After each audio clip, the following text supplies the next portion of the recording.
দক্ষিণ হালমাৰা মানকাছাৰ জিলাত বৃহস্পতিবাৰে ৭ম ৰাষ্ট্ৰীয় পোষণ মাহৰ জিলাভিত্তিক শুভাৰম্ভ কৰা হৈছে।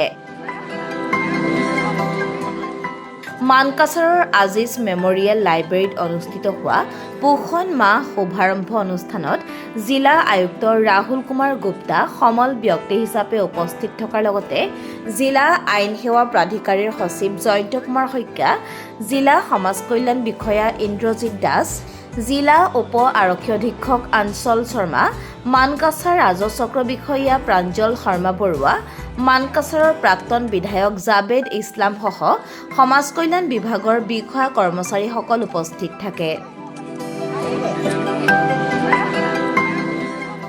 অংগনবাড়ী কেন্দ্ৰৰ কৰ্মীসকলৰ দ্বাৰা পৰিৱেশিত শুভাৰম্ভ গীতৰ জৰিয়তে অনুষ্ঠানৰ আৰম্ভণি কৰাৰ পাছত গৰ্ভৱতী মাতৃ আৰু শিশুসকলৰ পুষ্টিকৰ খাদ্যৰ ওপৰত বিস্তাৰিতভাৱে আলোচনা কৰা হয়।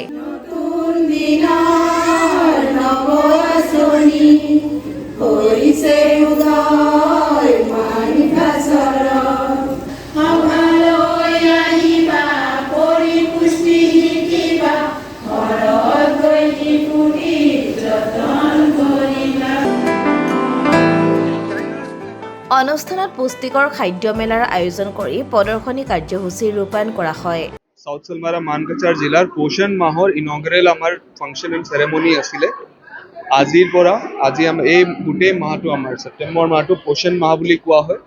ইয়াতে আমাৰ বিভিন্ন আমাৰ চেণ্টাৰত যোনটো পোষণ আৰু নিউট্ৰিশ্যনৰ বিষয় তাৰে সজাগতা এটা স্প্ৰেড কৰা হ'ব আৰু আমি নিজৰ কৰ্মীসকলৰ লগতে এইটো প্ৰত্যেক বছৰে এইটো চেলিব্ৰেট কৰে যে আমাৰ যিমান গৰ্ভৱতী মহিলা আছে, লেক্টেটিং মাদাৰ্ছ আছে, শিশুসকল আছে, তেওঁলোকৰ যোনটো এটা নিউট্ৰিশ্যনৰ কথা আৰু পোষণৰ কথাটো সেইটো আমি পাতোঁ আৰু যে তেওঁলোকে ফিউচাৰত যোন আমাৰ কমিখিনি থাকি গৈছে আমি এই বস্তুটো বুজোৱা হয় মাতৃসকলক চ' ডেট তেওঁলোকৰ যিমান ভাইটামিনছৰ কমি, আইৰণ কমি বা নিউট্ৰিশ্যনৰ কমিটো সেইটো তেওঁলোকে পুষ্টিটো কমিটো শেষ কৰিব পাৰে, সেই বস্তুটো আমি বুজোৱা হয়।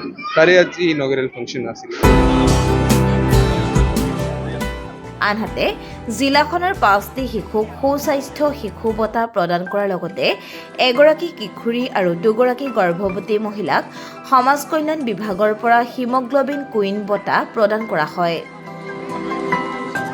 কাৰ্যসূচীৰ অন্তত সন্ধিয়া প্ৰায় 6 বজাত অংগনবাড়ী কেন্দ্ৰৰ মুখ্য সেৱিকা কৰ্মী আৰু সহায়িকাসকলে হাতে হাতে বেনাৰ প্লেকাৰ্ড লৈ এক শোভাযাত্ৰা উলিয়াই শিশু আৰু গৰ্ভৱতী মহিলাসকলে গ্ৰহণ কৰিবলগীয়া পুষ্টিকৰ আহাৰৰ ওপৰত সজাগতাৰ প্ৰয়াস চলোৱা হয়। দেশৰ আন আন জিলাৰ লগতে দক্ষিণ হালমাৰা মানকাছাৰ জিলাতো এই মাহটো পোষণ মাহ হিচাপে প্ৰতিখন গাঁৱৰ প্ৰতিখন অংগনবাড়ী কেন্দ্ৰত বিভিন্ন কাৰ্যসূচী হাতত লৈ শিশু মাতৃৰ পুষ্টিকৰ খাদ্যৰ ওপৰত সজাগতা অনাৰ প্ৰয়াস চলোৱা হ'ব।